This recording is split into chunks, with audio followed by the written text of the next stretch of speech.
श्री स्वामी समर्थ. नमस्कार मंडळी. नवीन एका व्हिडिओमध्ये तुम्हा सर्वांचं पुन्हा एकदा मी मनपूर्वक खूप खूप स्वागत करते. पवित्र अशा श्रावण महिन्याला सुरुवात झालेली आहे आणि 24 ऑगस्टला दुसरा श्रावणी सोमवार असणार आहे. या दुसऱ्या श्रावण सोमवारी शिवपूजन अत्यंत सोप्या पद्धतीने कसे करावे, या दिवशी शिवमूठ कोणती आहे तर ती कशी वाहावी, तसेच आपल्या मनातील इच्छा पूर्ण करण्यासाठी आपण या सोमवारी काय करू शकतो, मंत्र, उपवास अशी संपूर्ण माहिती मी तुम्हाला आजच्या व्हिडिओमध्ये देणार आहे. त्यासाठी व्हिडिओ शेवटपर्यंत पहा. चॅनेलवरती नवीन असाल तर चॅनेलला सबस्क्राईब करा. लगेच व्हिडिओला सुरुवात करूया.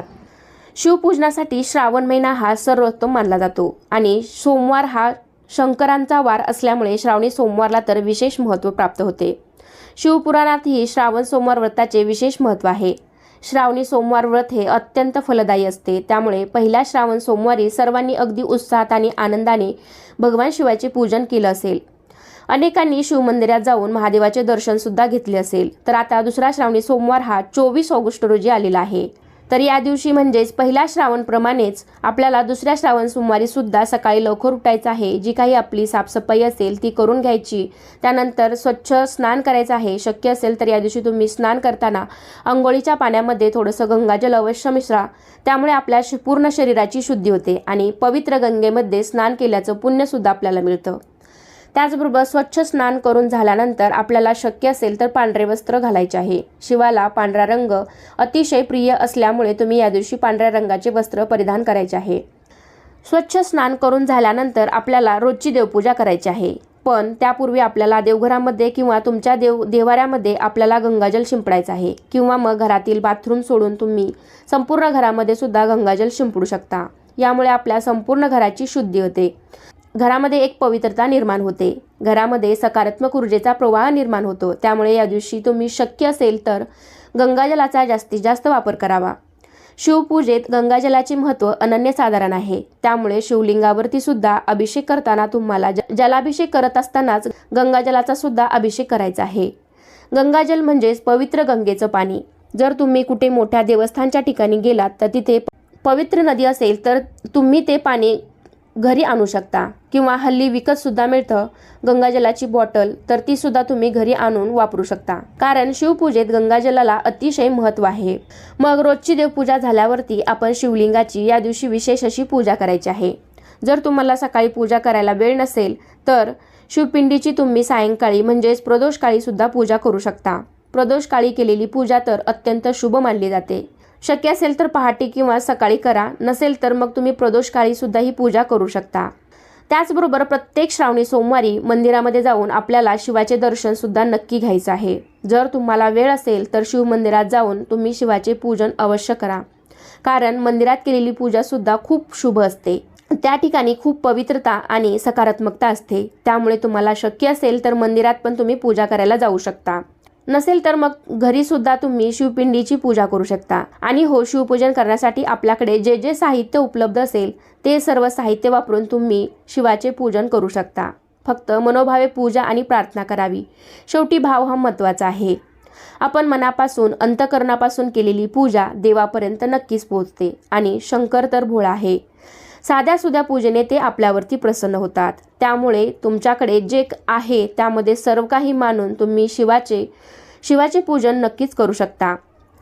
तुम्ही रोजची देवपूजा झाल्यावरती पण शिवलिंगाची पूजा करू शकता. आणि वेगळी किंवा प्रदोषकाळी जर तुम्ही पूजा मांडणार असाल तर सर्वात आधी दिवा लावायचा. त्यानंतर दिव्याची सुद्धा पूजा करून घ्यायची. नमस्कार करून मग श्री गणेशाची पूजा करून घ्यायची आहे आणि मग त्यानंतर आपण शिवलिंगाची पूजा करू शकतो. तर एका तामणामध्ये सर्वात आधी शिवलिंग आपण ठेवायचं आहे. सर्वात आधी शिवपिंडीवरती जलाभिषेक करायचा. शुद्ध पाण्याचा जलाभिषेक करायचा. त्यानंतर तुम्ही थोडासा गंगाजल टाकून त्याचाही अभिषेक करू शकता. त्याचबरोबर तुम्ही दुधाचा सुद्धा अभिषेक करू शकता. शक्य असेल तर अभिषेक करण्यासाठी तुम्ही कच्चे दूध वापरा आणि पुन्हा पाण्याचा अभिषेक करून मग आपण शिवलिंगाची पूजा करायची आहे. त्यानंतर मग आपण थोड्या अक्षता पाटावरती चौरंगावरती ठेवून शिवलिंगाची स्थापना करायची आहे. शिवपिंडीवरती तुम्ही चंदन, भस्म लावायचं आहे. पांढरी वस्त्रमाळ शिवपिंडीला अर्पण करायची आहे. अनेक वेळा वस्त्रमाळ ही बाजारातून विकत घेतो, पण बाजारातून विकत घेताना नेहमी हळदी कुंकू लावलेली वस्त्रमाळ मिळते आणि तशी वस्त्रमाळ आपण शिवलिंगावरती अर्पण करायची नाही. तर तुमच्याकडे घरी कापूस असेल तर त्यापासून तुम्ही घरीच वस्त्रमाळ पांढरी बनवू शकता। त्यावरती हळदी कुंकू लावू नका आणि पांढरीच वस्त्रमाळ आपण शिवलिंगावरती अर्पण करायची आहे।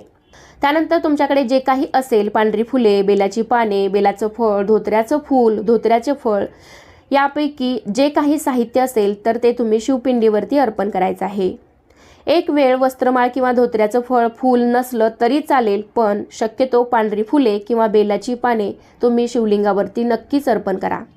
कारण असं म्हणतात की फक्त भक्तिभावाने किंवा मनोभावे एक जरी बेलाचे पान शिवाला अर्पण केलं तर तुम्हाला पूर्ण पूजेचं फळ मिळतं। त्यामुळे तुम्हाला बेलपत्र मिळाले तर ते नक्कीच अर्पण करा।